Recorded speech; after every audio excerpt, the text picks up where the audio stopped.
You're listening to TFM. Want to join in the conversation and share your thoughts on this episode? Join the Babel Conference, our listeners' discussion group on Facebook. Just type BABEL into the Facebook search field, and we'll look forward to seeing you there. Hey everyone, I'm Rod Roddenberry, and you're listening to Trek FM.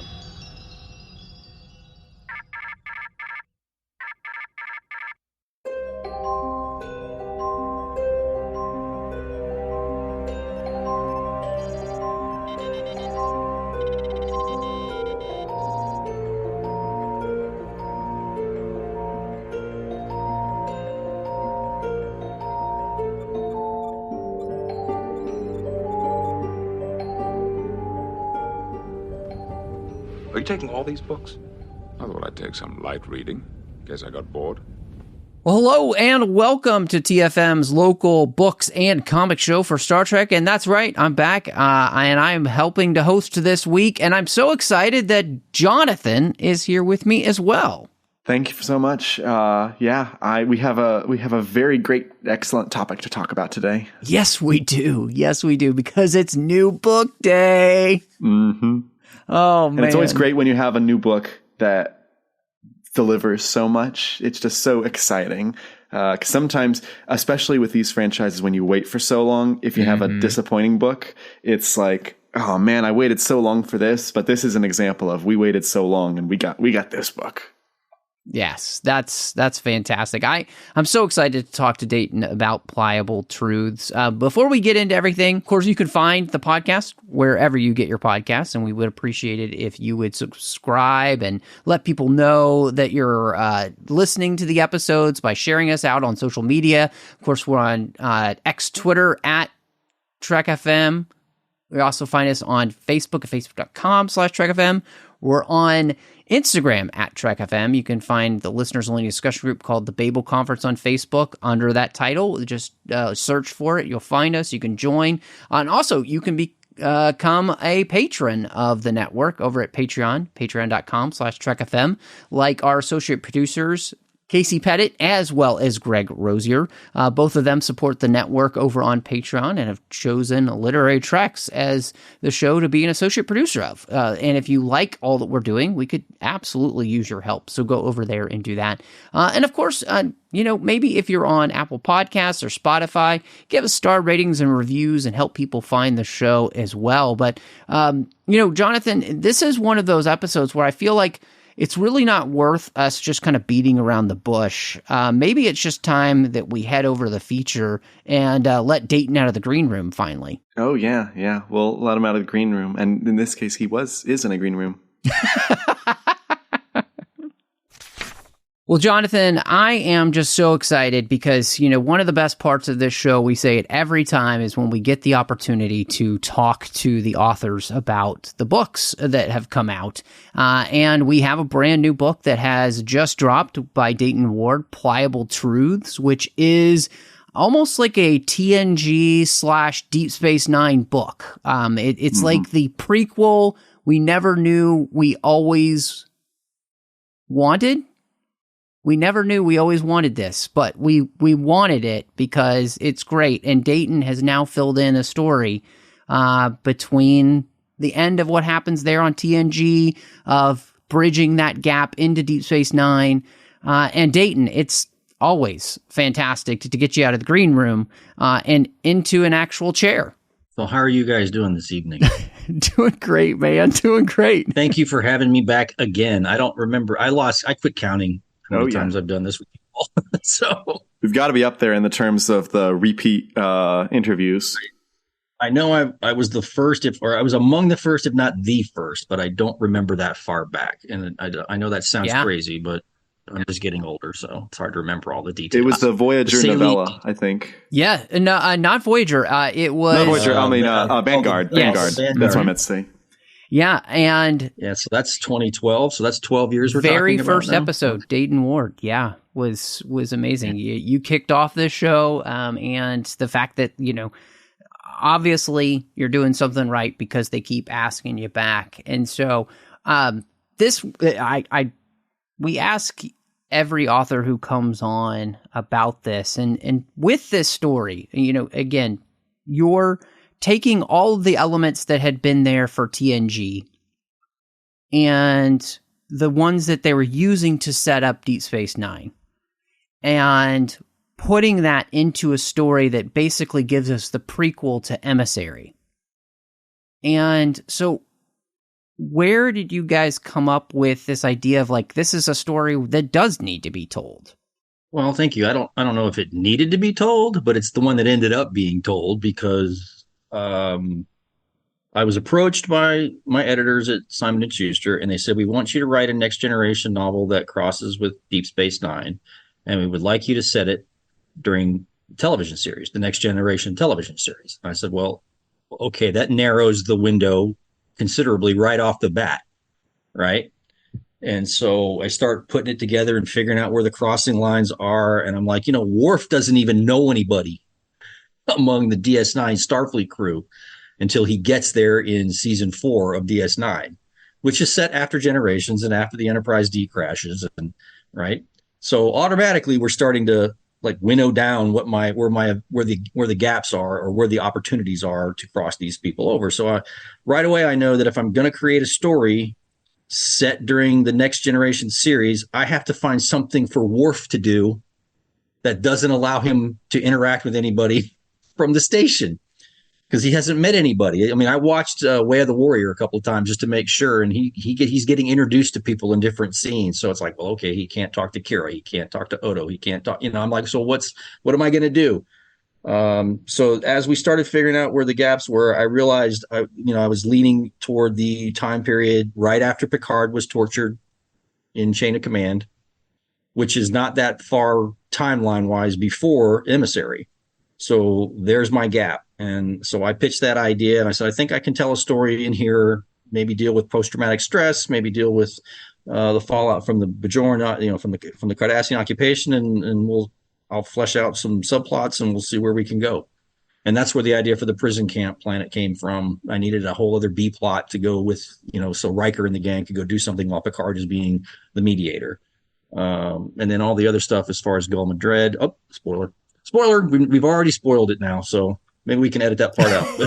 So forgot. We don't do spoiler. We do spoiler warnings here. It's okay. Everybody, spoiler warning. I think this is one of those books that the whole premise of the story is so spoilerific. I think it's okay for us to dive into the spoilers because you mentioned Dayton, that maybe just beep out the word there, Madrid or something. the whole struggle that Picard has, right? Picard's struggle in this book. One of the things that really struck me was the way in which you were able to bridge the storytelling structures of TNG and Deep Space Nine, which were different, because DS9 really became the show that invested in serialization for its characters, whereas TNG, not as much. There's a little bit, but there's not a ton.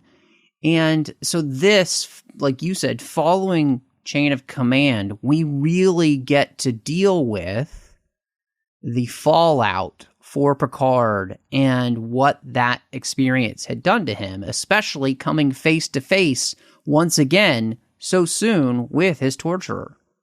That was the allure for me, was what I could do with Picard, because in the series he goes through that ordeal, and at the end of the episode it's obvious that he has been affected by it. And it's one of those things that you would assume is going to be an ongoing concern for him, whether we see it or not. And of course, Next Generation being what it was, we didn't. They went on to the next episode and the next storyline, and he's all good to go. He's Picard. It's like the narrator on Arrested Development, but they didn't. Right.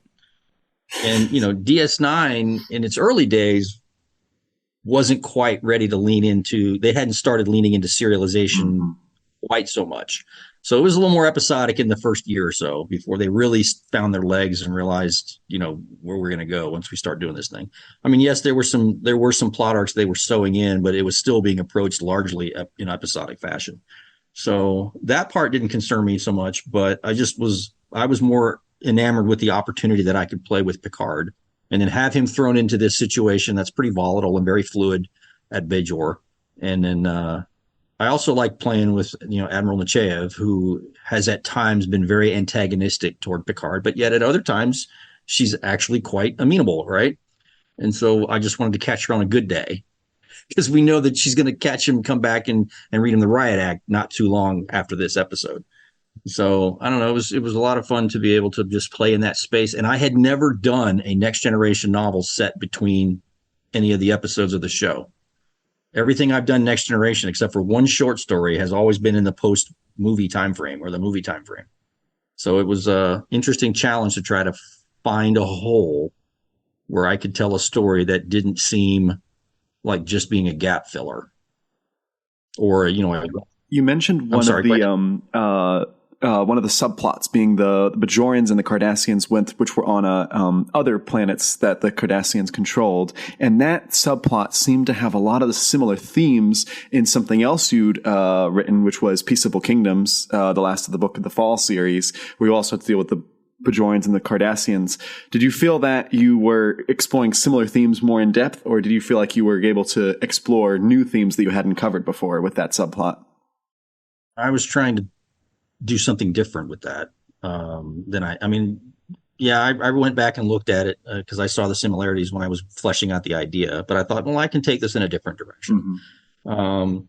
It was more about, I think I had read a book or seen a documentary about missing POWs from the Vietnam War and how they may or may not have all been accounted for, and how they may or may not still have them there or had them there for many years after the conflict. That's been a topic of discussion. So why wouldn't the Bajorans lie? Uh-huh. I'm sorry. Why wouldn't the Cardassians lie about, we're done with the occupation and we're going to set the Bajorans free and go on about our business? Why would they not lie about that? They lie about everything else. So what would happen if they actually took that step to conceal? I mean, yes, there's always been a German Holocaust victim parallel to the Cardassian Bajoran situation, but I didn't want to lean too heavily into that. But it's obviously there. But I decided to put a little bit more of a different spin on it, or a little different spin on it. I didn't want to lean so overtly into that parallel. Well, and you mentioning that, I think one of the things that this book does help us to be able to see in a way that, like you mentioned, references other parts of history, but we really do come to see the true evil that the Cardassians perpetrated against the Bajorans, and just how far that evil went. Like, just some of the terrifying ways that it happened, and two, the mindset of the people that can do those things against somebody else. And I loved that this book points out, I think, one of the biggest Cardassian flaws as a society, which is their superiority and their pride. And then it allows them to make everybody less, or just a tool to be used, right? You just kind of treat people as a commodity. And that whole subplot there on that planet was incredibly terrifying, and yet really rich for the storyline, because I do think that it just went to show how far the Cardassians had gone, and it's worse than we thought. Well, I mean, it can always be worse than you think. I think history shows us that. I think current events can show us that. There is by the way, I had no intention of being anywhere near as topical as it appears to be. All right. When I wrote the book, a lot of what has happened in the last 6 or 7 months had not happened yet. So not that I'm trying to draft off that or anything, but it was quite alarming to watch, what's unfolded and going, good Lord.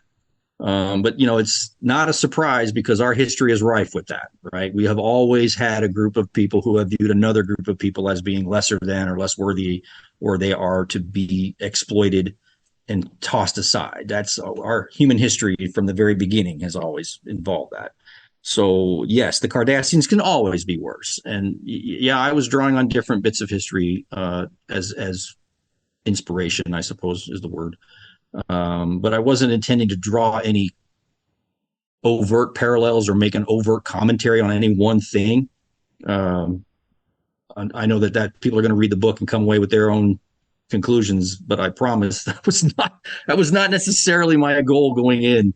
But once you start to pick on those threads and pull on them and look for parallels and ways to tell the story, you can't help it. It's just sometimes the story takes on a life of its own, and you just sort of hang on for the ride. Well, and I do think that that's a part of, Deep Space Nine as a whole. It's one of the things that Chris and I have talked a lot about on The Orb, and one of the reasons that we love the show is that the show is written in a way that allows you to be able to pull from so many different places, and it always feels relevant. And part of that is because, I think the things that you're writing about, like you said, it's like, unfortunately, it can always be worse. This is human nature that we're writing, with as our inspiration. And therefore, if we look at our history, it's just rife with this stuff. And that's the unfortunate truth.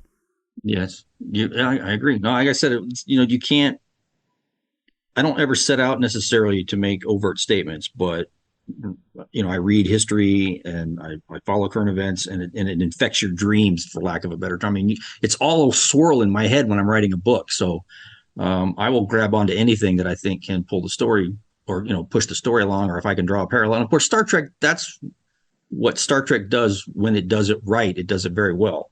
So it's not like I'm not plowing new ground here. Star Trek's always done this sort of thing. As far as DS9, yeah, that show has always been effective when it does that. And so just trying to keep up with the standard that show set was a tall order. There's a lot of negotiation scenes where you have the Bajorans and the Cardassians on Terok Nor, and you have Picard and the Enterprise crew kind of serving as the mediators. And there was this interesting dynamic where the Bajorans know how terrible the Cardassians are, and the Federation also knows it, but they still have to work with these people. They still have to be civil. They still have to negotiate and sit just across from the people that before were oppressors. There's a lot of deftness in the writing that you had to go into that. Did you have goals when you were writing those scenes and specific plans on how to make them work without being a single side getting too angry at another? I mean, that was why one of the reasons that I think Picard has always been an effective negotiator and a diplomat is that he's able to kind of set that tone, at least in the times that we've seen him do it on the show. He's been very, like you said, deft. He has been very deft at being able to set a tone for these interactions where both parties or all parties feel like they can have a voice in what's being done. Yes, at the same time, while everybody is acknowledging the elephant in the room, everybody knows about the elephant in the room, right? These people are horrible, right?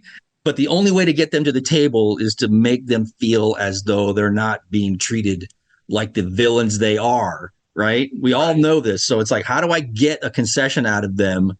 And yet, like Matt said, they are very prideful. They are very very assured of their place in the cosmos. So how do you stroke all those egos and massage all those feelings and get what you need out of them, right?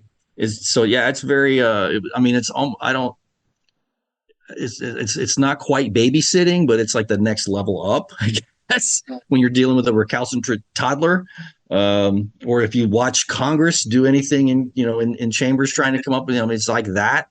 Maybe not quite so immature, but it's just, it was a challenge because, the only examples of Cardassians we have that are the really memorable characters, they're very eloquent. They're very assertive. They're very confident in themselves. They don't view themselves as the villain, right? In their story, so you want to try to channel that. That's, to me, the only way to make it work is to make it seem like everybody's on the same footing and everybody has something to gain or something to lose, but yet at the same time, we know who the bad guys are in this story. There is no mystery.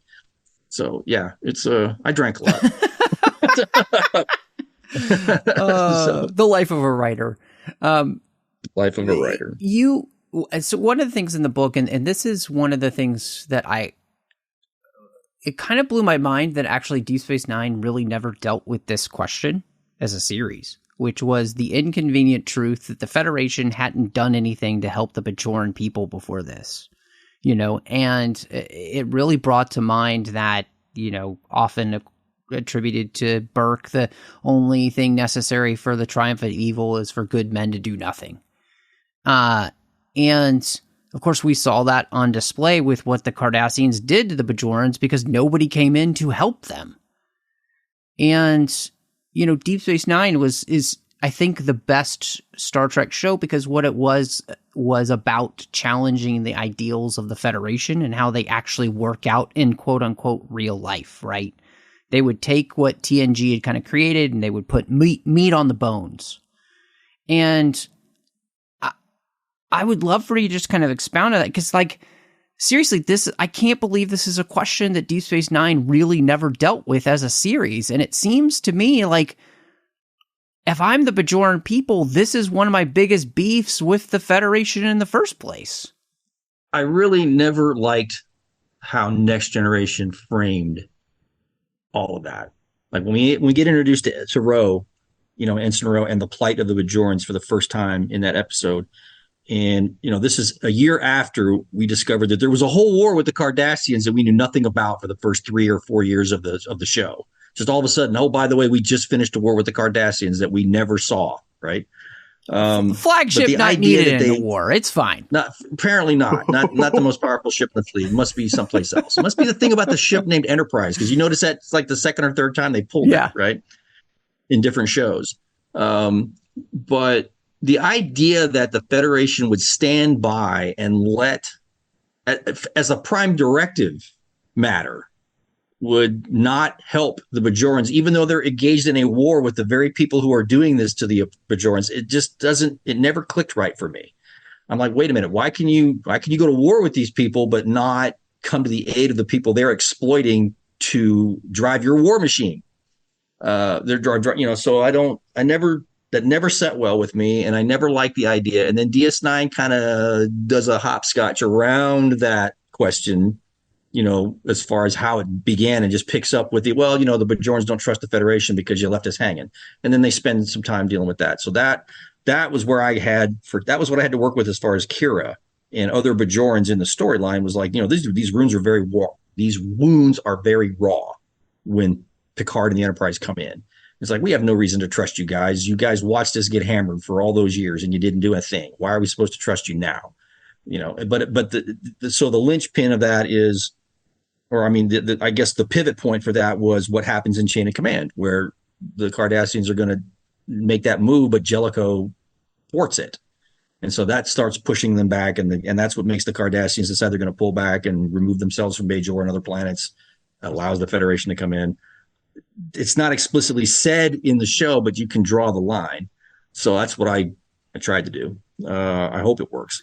No, I think it does. That's what I had to work with. So I'm just like, well, I'm going to have to connect. I'm going to have to invent a few dots to include in the connecting process and hope it works. Well, it totally does, because Chris and I had just recorded an episode of The Orb that'll be out in a few weeks on Duet. And I reference this book in that, and we talk about this idea because it has to be there, because the Federation hadn't stepped in 50 years while this is happening. They know this is going on, and so they may not have known at the beginning that it was going on, but they knew about it at some point. And now you could argue there's actually now on-screen evidence that suggests the Federation knew about the Cardassians and knew about Bajor, well in advance of, because there's a reference in, is it Strange New Worlds that talks about Bajor and Cardassian? It does, I don't remember. It's just a throwaway. Yeah. It's like a throwaway reference. If you blink, you miss it. And I'm just like, I don't think they were supposed to know about them that early, but oops, it's canon now. Yeah. So another monkey wrench in the machinery. But yeah, that part that never set well with me. And I went back and forth with different episodes that I thought were relevant to the whole thing. I'm like, okay, I can see where the line is drawn, maybe, but it still doesn't set well. The idea that the Federation would do nothing while fully aware of what's going on and call it a prime directive matter, that's one of those cop out things for me. The prime directive is a cop out in a lot of episodes for me. And I mean, there is historical precedent in the sense of the United States trying to stay out of World War One and Two for so long, as if it wasn't our problem, you know. And I think that there's a good historical precedent there, but at the same time, and this is, you know, one of those things with Star Trek too, and it's one of the conundrums I end up having with Picard. It's like the show. There are things that happen there. It's like, you guys really still haven't learned your lesson. You're supposed to be these advanced utopia-like people, and we still are having the same exact issues, and it's just it's mind-boggling. But I mean, it's not as though there isn't historical precedent for that. And it's not as though the Bajorans were this primitive society either. Yeah. You know? So it's just, you know, it's like they weren't cave dwellers. They were a fully functional, wonderfully advanced, artistically advanced society. That was destroyed, or a lot of it was destroyed during the occupation.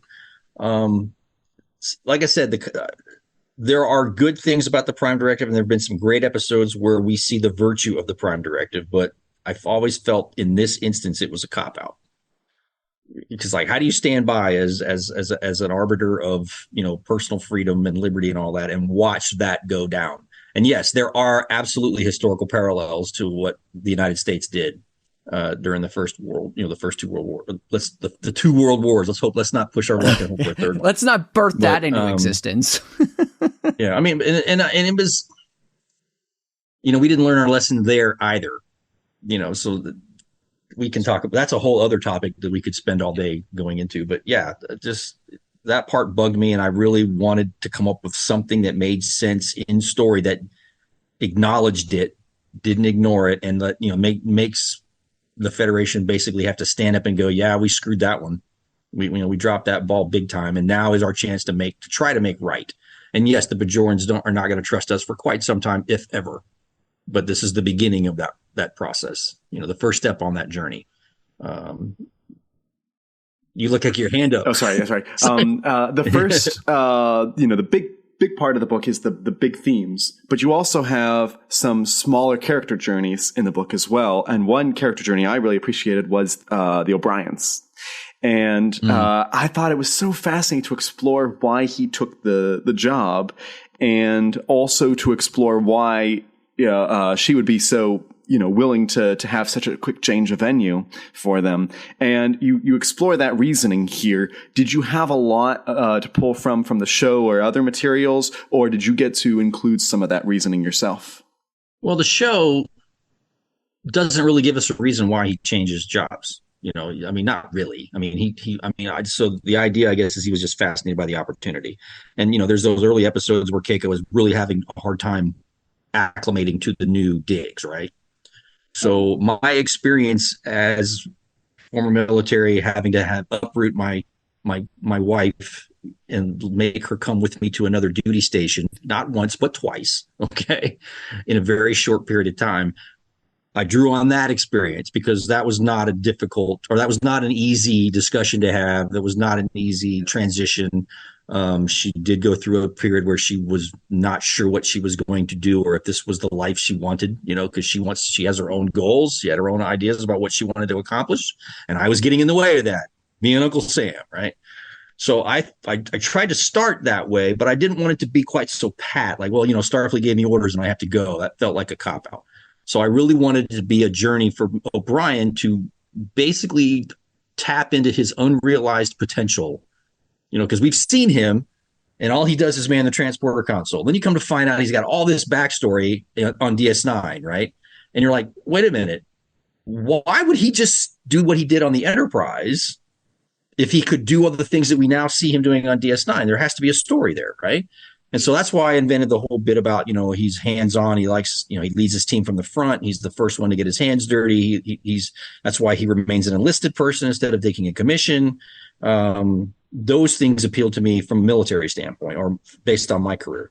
And then the idea that Keiko would support him after he explains his position to her, after he explains what he's looking for, because he was thinking about retiring. I mean, I had him at one point where he might hang it up and they'd all go home, but because he's, and in theory, he wouldn't be out of line, because if you do the math, he's close to 30 years in Starfleet anyway.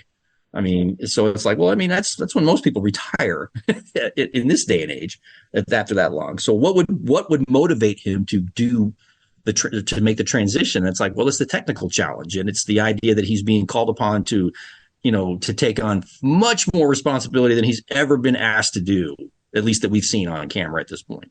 And then I think that's what to me made the most sense for a character like him, the challenge and the change of scenery. And at the time, the idea that it was a more stable environment for a young child versus sailing off into danger every week, because what's going to happen on a space station? Nobody's going to come and bother us here. What could possibly go wrong? So it's not like we're going to have a war right on our front porch, right?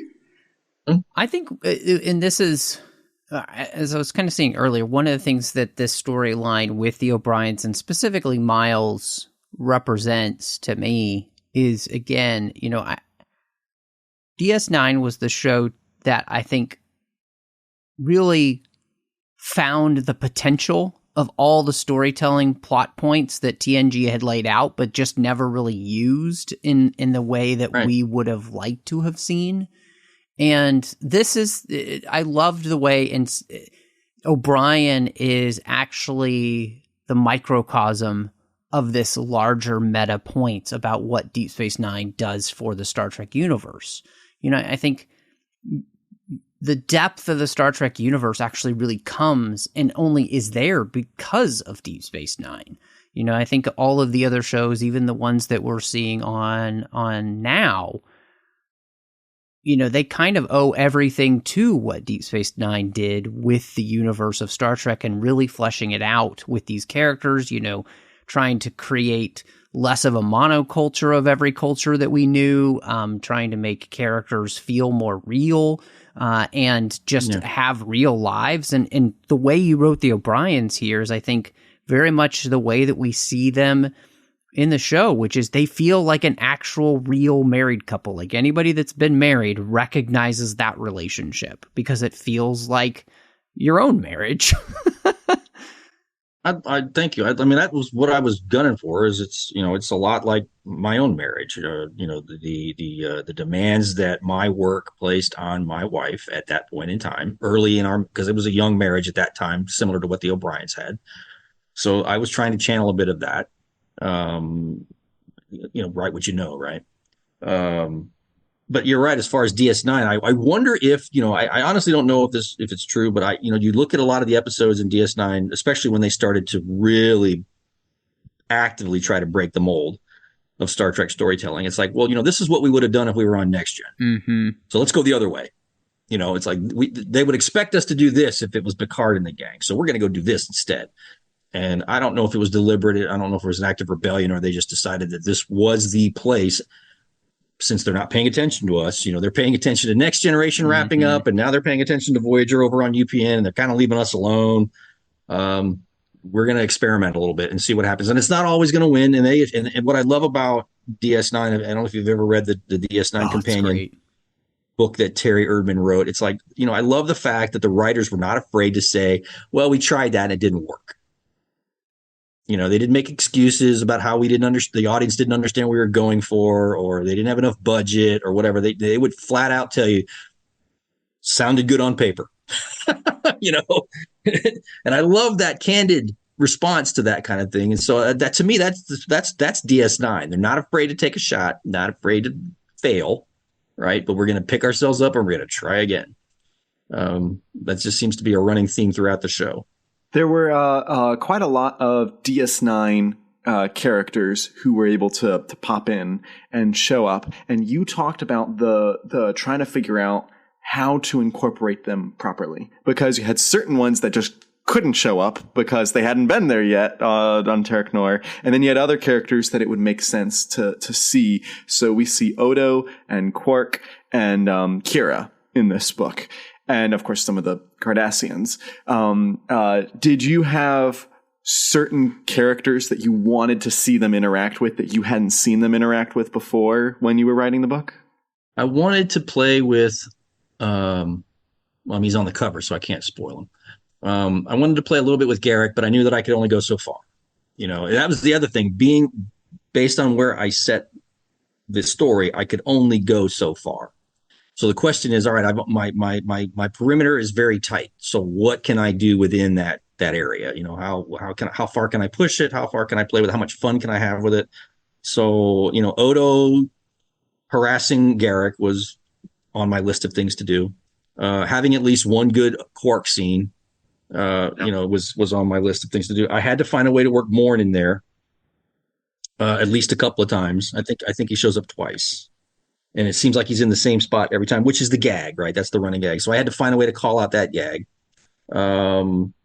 Kira was probably the one that I had the most fun with because you start to see her transformation, but yet she's still the angry rebel when we meet her in Emissary.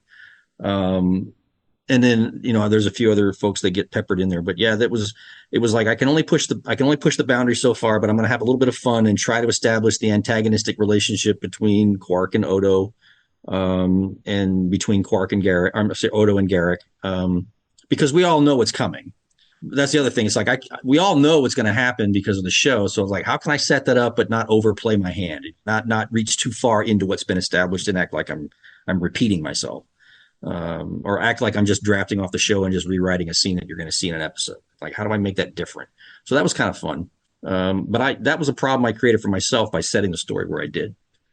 So, I probably could have pushed hard and asked them to let me set it on the Enterprise E and have a later DS9 crossover, but it was more fun once I started playing with the Picard angle. Yeah, no, I think one of the things that you did, I think it was the perfect setting because you have the natural connection with Picard's experience with the Cardassians so recently, and the handover then of Bajor to the Bajorans, the call for Federation help. Then I think all of that works timeline wise, and then I think, like you said, just finding those connecting dots that just kind of help make this feel very fluid, as if this was an episode or a 2-part episode, or as close to I think that's the thing that I've said so many times, like, this is exactly what you want from tie-in fiction, which is that it's a story that you read and then it forever alters the way in which you watch the episodes. So I'll never be able to watch Chain of Command the same way, and I'll never be able to watch Emissary the same way, because I'll always be thinking of this book. And that's exactly what a good tie-in writer like yourself can do, is truly enhance the experience of the show moving forward forever. Well, I appreciate that. That's very kind of you to say. It's a fine line between filling in a gap in the continuity and writing a throwaway book that doesn't have any consequence. And a lot of tie-in sometimes falls into that latter category by necessity or by design or even by decree.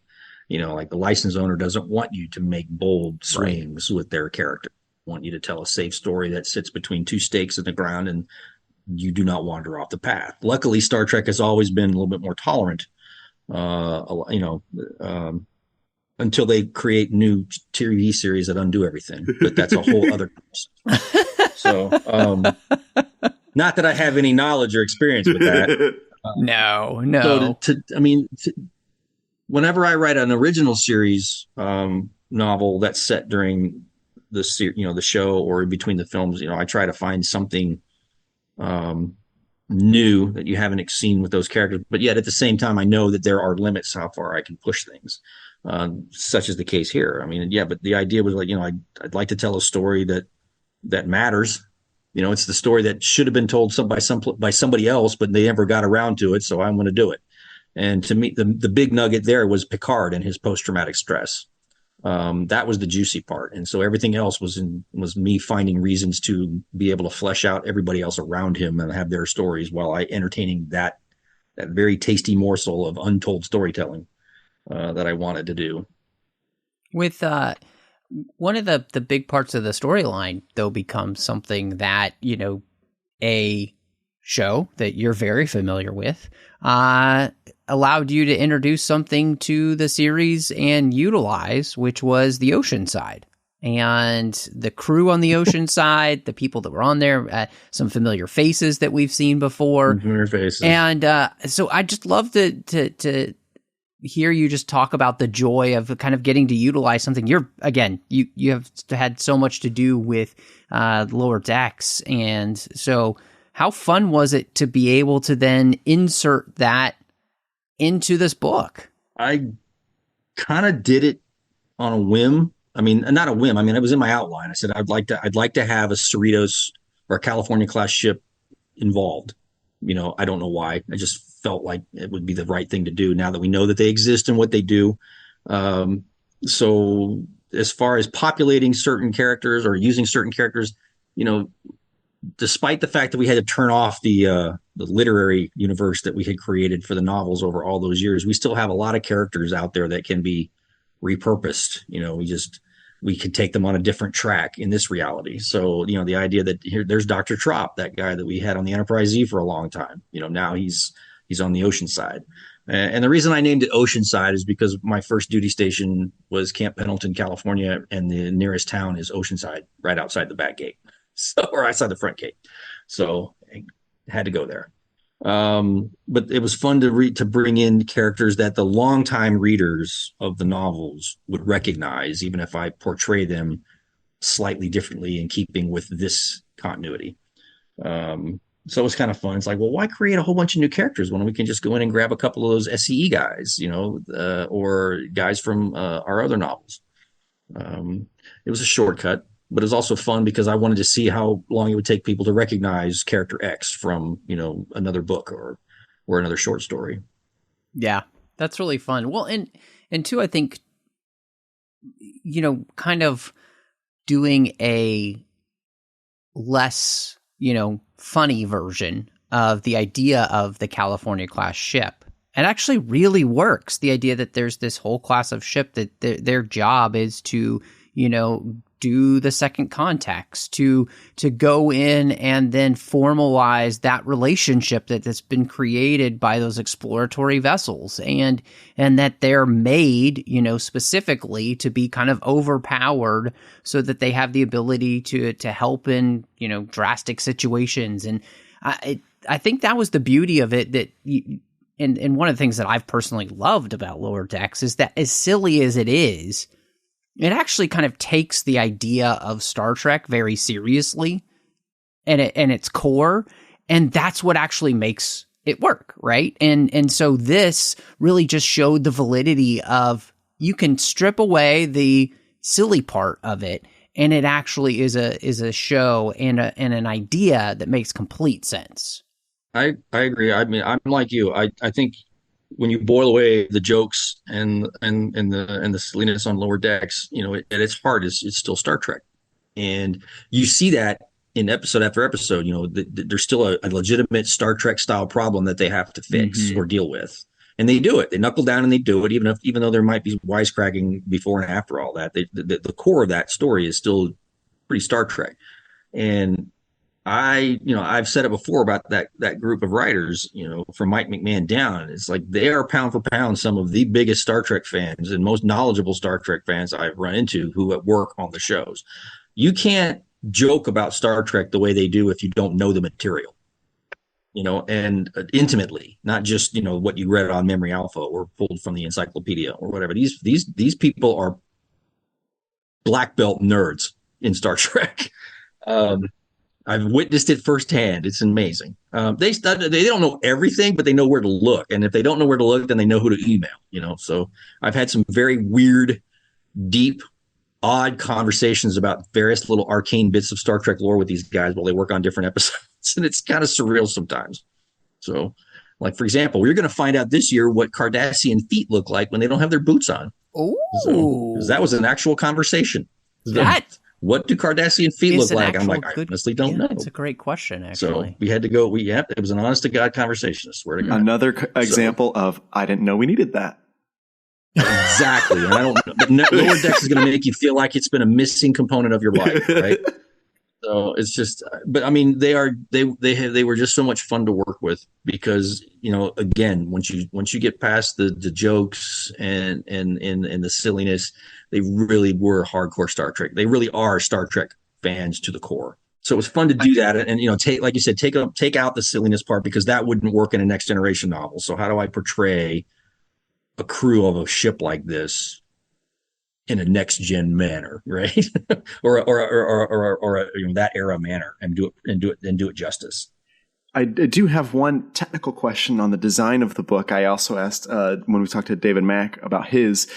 In the book, when I was reading it, I noticed when we got to Quark's, when we got capital Q's, the curl on the Q, the little tilde thing, the little curly thing, really long. And I thought, I don't think I've ever seen that before in a Star Trek book.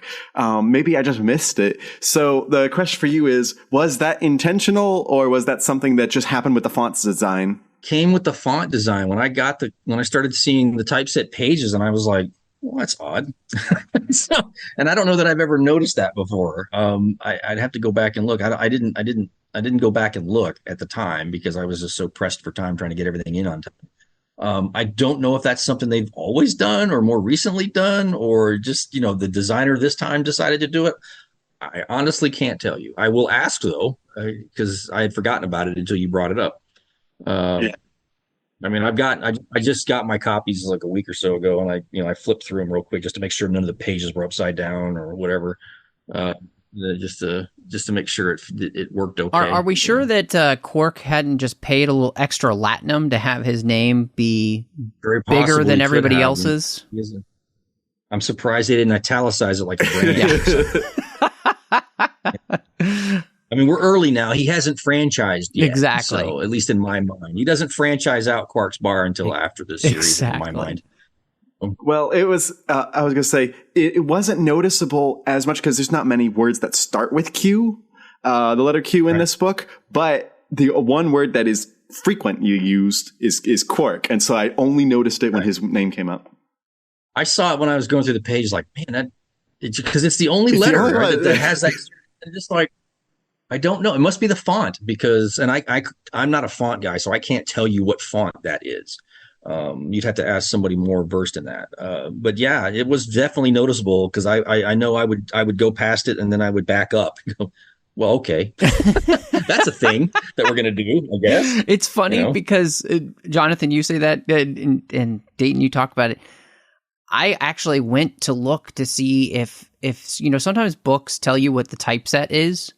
And I couldn't find it anywhere because I was also looking.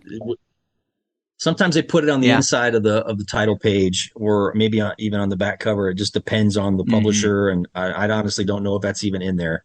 He's got a copy of it right there. So I'm looking. I know that the Star Wars books from Del Rey and now Random House Worlds have a very specific typeset that they use now. That's Minion, and I will never forget that because I thought it was so unique. But yeah, they do not have that anywhere I can find it, at least. Are we sure that's not French and it's Mignon? Mignon. What I need to do is go back and look at like the book I did last year and see if it's the same font. Right, yeah, it's a good point. I don't recall. I mean, it could be something that got introduced when they moved to trade paperbacks versus the mass markets, and I just haven't noticed because, like you said, it's Q, and how many words start with capital Q? Unless it's Queen, and that actually the last book I did, the Discovery book, would probably be a good one to check because Queen, Poe, and all that. So let me. Now I have a mission. Okay. I have a homework assignment. All right. You didn't know where you're getting homework tonight. I have a question too, and just wanted to hear you talk about the end of the book, the very fitting end that we get. And I couldn't have been more happy with the way that this book ends because it's very similar to a very popular Deep Space Nine episode, and it gives us a real insight into just who that Garak character really is. And I was overjoyed with that choice of an ending, especially for that character. I'm surprised they let me get away with it. I mean, I guess we're moving into spoiler Absolute territory now. spoilers here. Okay, so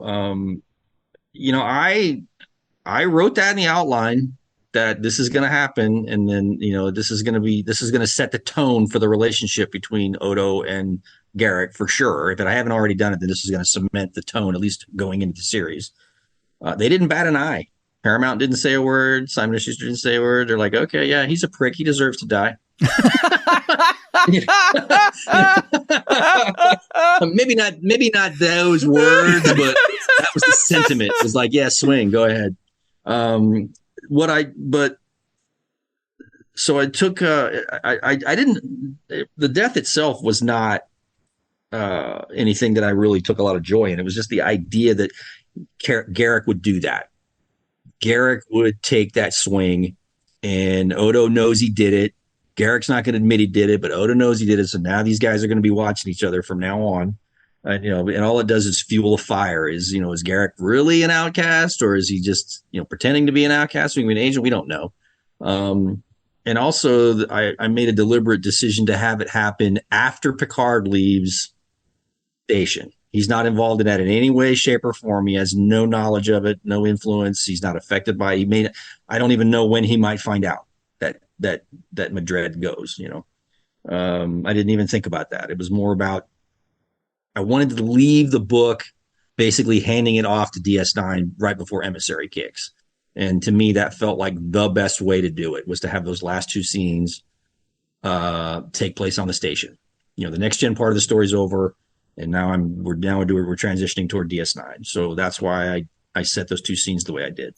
It's really funny because this seems really believable to me, because I'm a teacher, and just today I had an example where I had a student do something, and I know that the student did it. I can't prove it, but I know that they did it. And so we had a conversation, and I was like, I'm going to be watching because I know you did it. I just don't have proof yet that you did. And so we had a very similar dynamic. I mean, what the student did wasn't as bad as what Garak did, but still. Hopefully not. No, not that bad. But still, it was like, this is realistic, this dynamic between a character who's like the rule enforcer and the person who's like the spy who's trying to get away with something. I mean, Garak is not a nice guy. We know this, right? I mean, he can be a nice guy, but fundamentally he's very deep, dark, evil, right? I mean, maybe he's not evil, but he's capable of evil. He's been trained to inflict evil and just not have any passion about it whatsoever. It's the job, right? So the idea that he would do that, to me, was never a question. It's like, of course he would do that. I mean, he's going to do much worse when the show kicks into gear.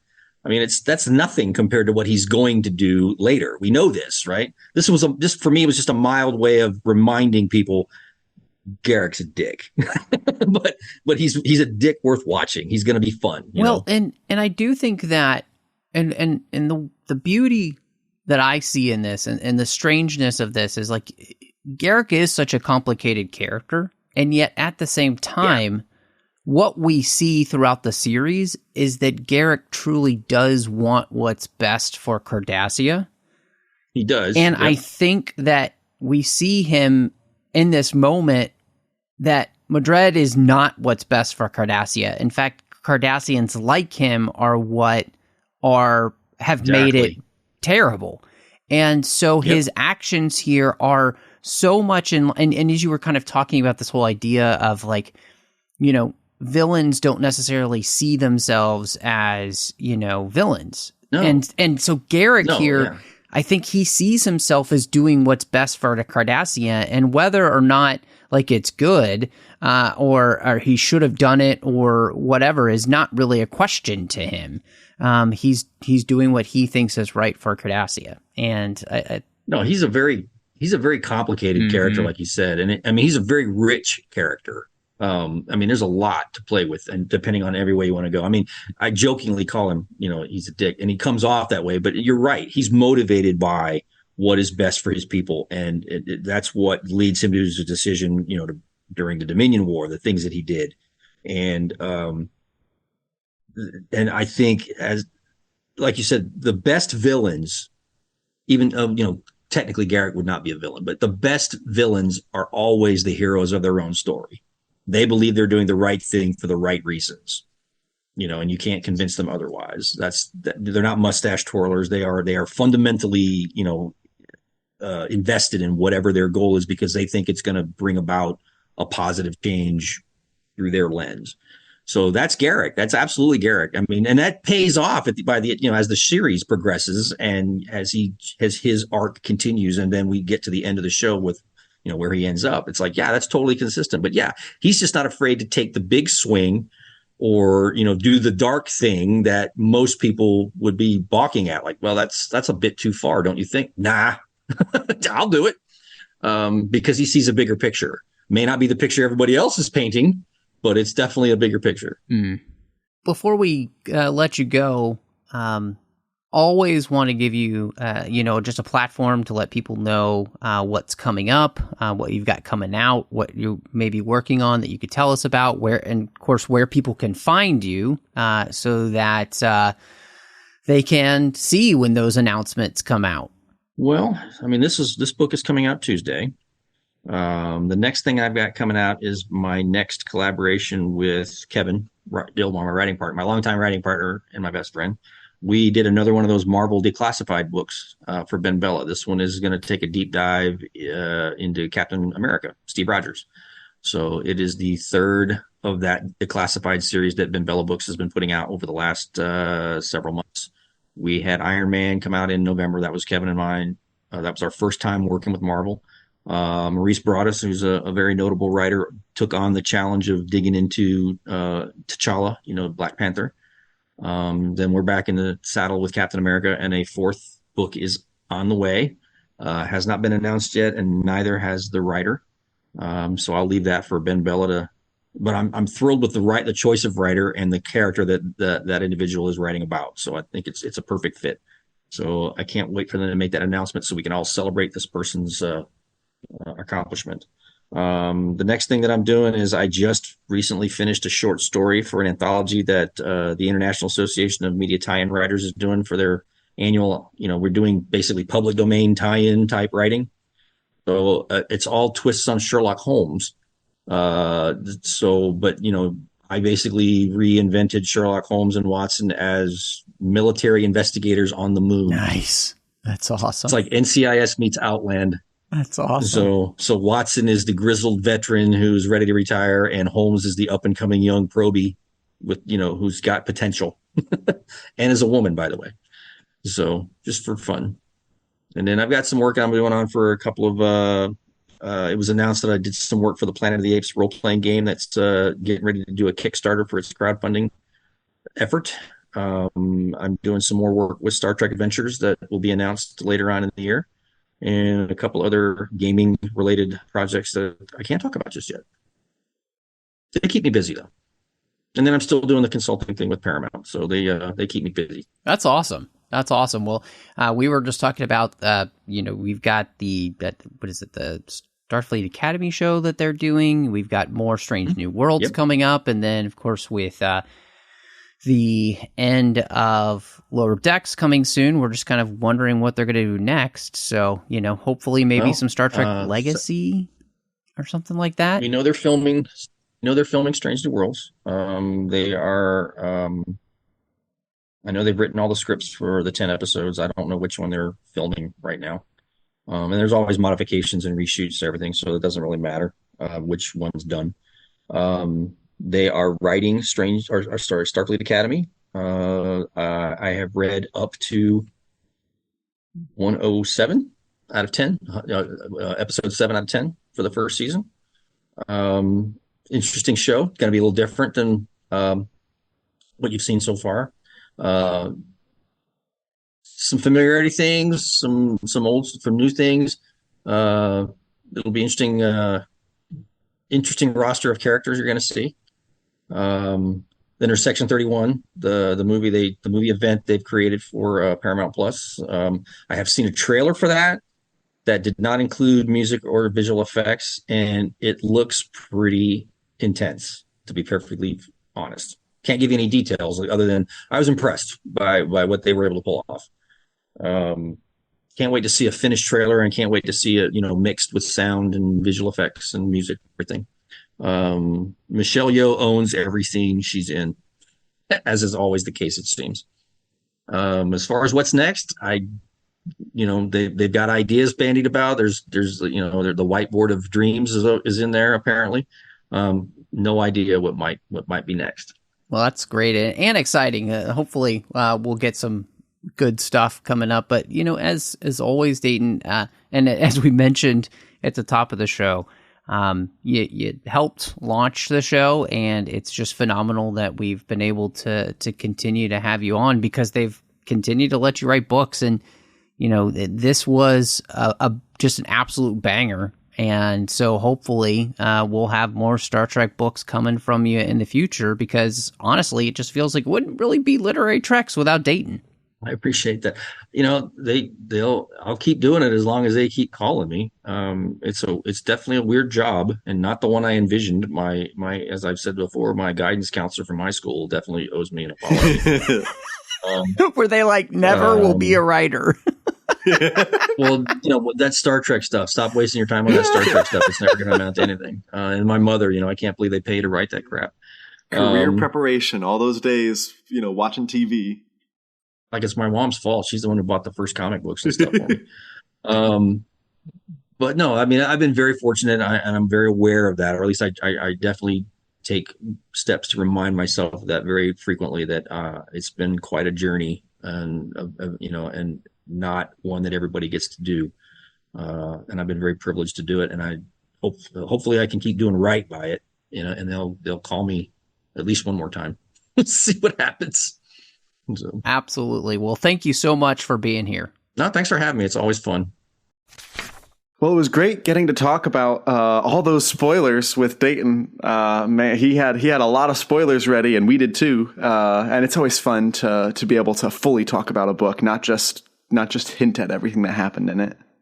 No, I agree with you. I mean, if you're going to have the author on, the creator of the book on, I don't think there's any reason to beat around the bush when it comes to spoilers. And, this book just had so many great things for us to be able to talk about. And, Jonathan, I think we mentioned as we were talking to Dayton, but my true hope is whatever they do with Star Trek books, there are plenty of these type of stories to be able to do for the next generation, I think, for Deep Space Nine, even for Voyager. And so I would love to see them really mine the depths of these shows and find those connection points where they can truly make something special like Pliable Truths is. Oh, yeah. And, the feeling I got reading this book was the same feeling I got reading the DS9 Revenant book that we got a couple years ago by Alex White, which was that book told a story set during the shows that I thought, man, I'm going to look at the shows differently, and I appreciate them. And then, of course, we're getting other books coming out that serve an entirely different function, like Firewall, which was meant to fill in gaps after this era of shows. And so it's nice that the people at Gallery are really showing us variety, not just in terms of which show we're following, but in terms of what style of story we're able to get, right. And they're able to fill all of those types. Yeah, couldn't agree with you more, man. Well, hey, if people wanted to catch up with you though and see what else you've got going on, where would be the place for them to look? You can contact me on my Twitter, which is at Jonathan Koan. I have my YouTube channel, which is my name, Jonathan Koan, where I talk all things books. And then I also have Goodreads, which is also my name, Jonathan Koan. And then if you're interested in Star Wars at all, I do a Star Wars podcast called Two Sons of Tatooine. Awesome, man. And of course, you can find me all over social media under the name MattRushing02. Outside of Literary Treks here on the network, you can find me doing the 602 Club, which talks about all of those franchises outside of Star Trek, and then doing The Orb, Warp 5, Saddle Up, and The Artificial Tango. And then outside of the TFM network, you can find me over on the Nerd Party Network. One completed show there called Owl Post, talking about every single chapter of the Harry Potter series. And then you can find me on Aggressive Negotiations with John Mills as we talk about Star Wars each and every week. But thank you so much for joining us. And until next time, live long and read on. What do you call that, light reading? To each his own, number one.